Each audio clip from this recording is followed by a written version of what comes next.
risveglio dell'Etna che con la sua cenere ha coperto parte del territorio e un'altra scure che si abbatte sull'estate siciliana, già vessata da troppi guai.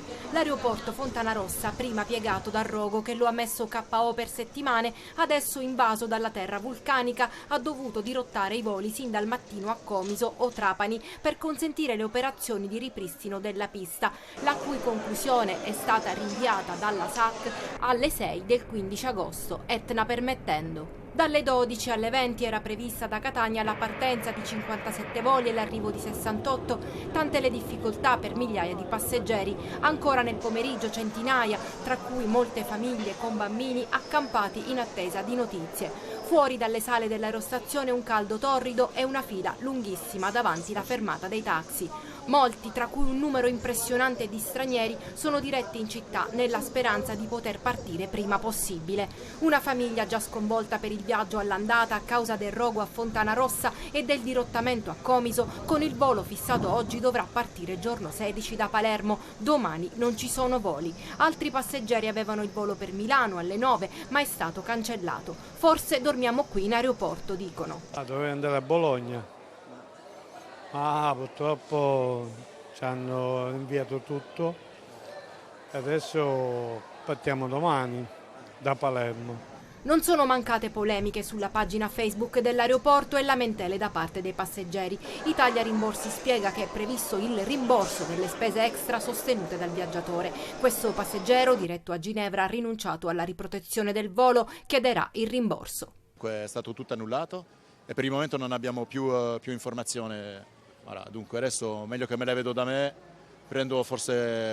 acquisto un altro volo da un altro aeroporto di Sicilia per rientrare e poi vedremo per il rimborso. Tra le spese sostenute per cui chiedere rimborso anche quelle dei mezzi di trasporto come i taxi, ma occorre conservare tutte le ricevute e gli scontrini. Per il taxi ed è difficile. Stasera dobbiamo fermarci a Catania perché non ci sono più voli.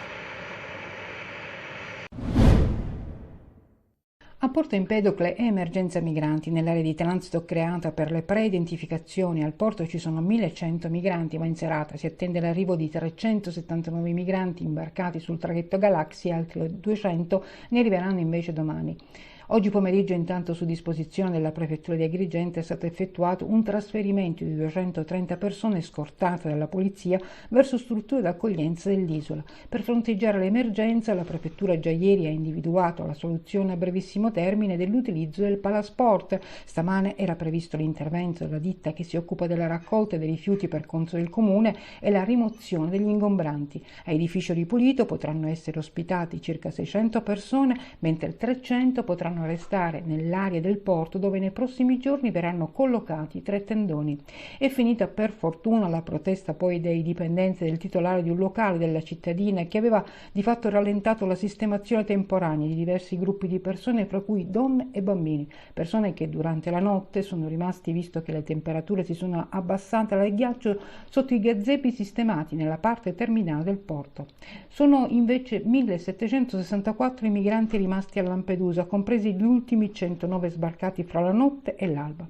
Il sindaco di Lampedusa, Filippo Manino, torna a chiedere che l'isola funga da base di transito e che vi sia una nave umanitaria dedicata ai trasferimenti per fare la spola fra Lampedusa e Porto Empedocle, ma la nave dice tarda ad arrivare. Manino chiede certezze per quanto riguarda poi il costo di smaltimento dei rifiuti, per la questione dei barchini che rimangono abbandonati in alto mare o sulle coste che deturpano il territorio. Il governo e l'Europa, dice Manino, dovrebbero affrontare il problema dell'immigrazione non in maniera emergenziale ma strutturale.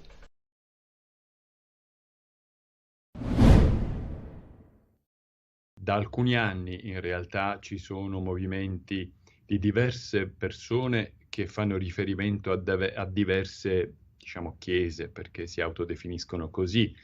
E già in passato abbiamo fatto un documento simile in cui abbiamo cercato di mettere in guardia i fedeli.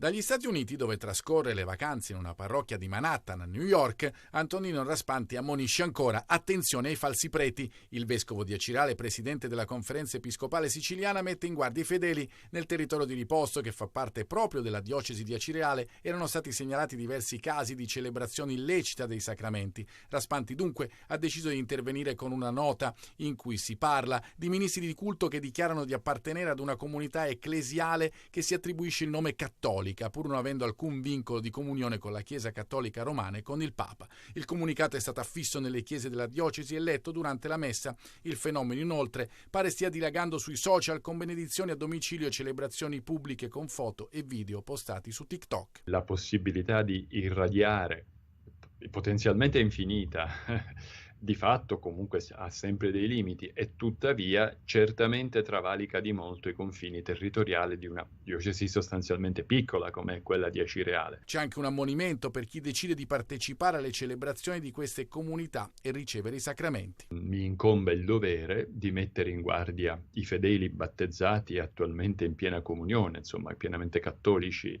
romani, metterli in guardia che se frequentano, se vanno, se incontrano comunità e ministri di questo tipo, non sono assolutamente in comunione con noi.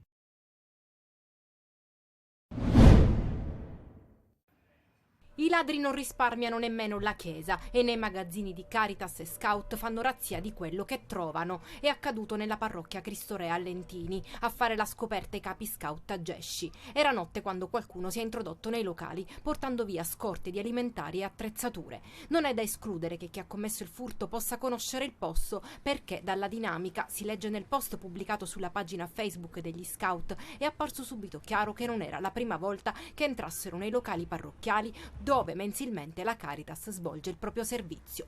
Un gesto subito condannato dall'opinione pubblica, che ha scosso sia la comunità che il parroco. Raggiunto telefonicamente, don Marco Scolla ha preferito non rilasciare dichiarazioni. Ammonterebbe a qualche migliaio di euro il danno causato, anche considerando l'effrazione. Se da un lato il danno materiale potrà essere riparato, dall'altro ciò che sarà difficile recuperare è la fiducia nella società e nei confronti della nostra città, scrivono ancora gli Scout. Ogni giorno la Caritas è al servizio per aiutare i più bisognosi, come sottolineano i volontari, con passione e devozione.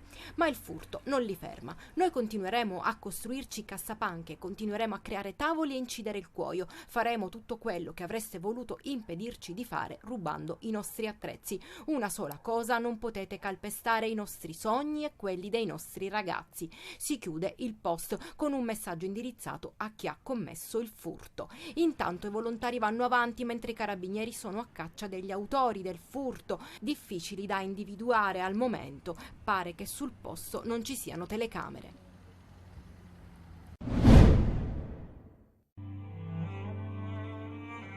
Aggiungi un arco a un tempio antico e la magia è fatta. Violoncellista di fama internazionale e compositore italiano tra i più eseguiti al mondo, Giovanni Sollima è stato il protagonista della seconda edizione del Segesta Teatro Festival.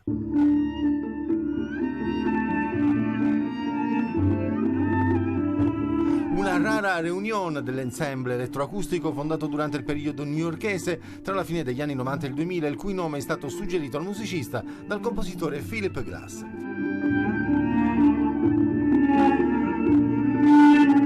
Violoncello, trio d'archi, tastiere e percussioni per un programma che, a parte la presenza integrale di Spasimo, sintetizza il percorso compositivo del poliedrico musicista e compositore. Il Segesta Teatro Festival è sostenuto dal Ministero della Cultura e promosso dal Parco Archeologico di Segesta.